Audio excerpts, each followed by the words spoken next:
নির্ভয়ার মায়ের নাম রত্না দেবনাথ। অনেকেই প্রশ্ন করছেন ইতিমধ্যে এই ক্যান্ডিডেট লিস্ট সামনে আসার পরে যে আইনত তো তাকে দেখতে পাওয়া যায় না, দেখানো উচিত নয়, আইনত তো আমরা নাম সামনে আনতে পারি না, আইনত তো অনেক কিছু হয়।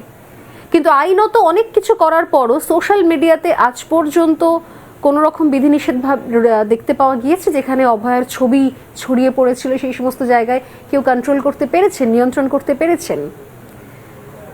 আইনত তো ধর্ষকের শাস্তি হয়, কিন্তু সেই আইনত ধর্ষকের শাস্তি কি প্রত্যেক ঘটনায় ধর্ষক পায়?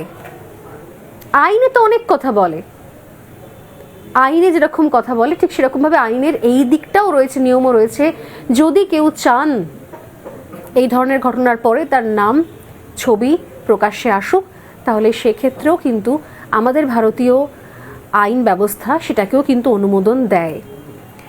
যেরকম দিল্লিতে নির্ভয়া ঘটনার পর আপনারা জানেন নিশ্চয়ই, নির্ভয়ার মা তিনি বলেছিলেন যে আমার মুখ ঢাকার দরকার নেই, আমি এমন কিছু অপকর্ম করিনি কি আমার চেহারাটাকে ব্লার করে দিতে হবে। তাই তিনি প্রকাশ্যে এসে তার কথা বলেছিলেন।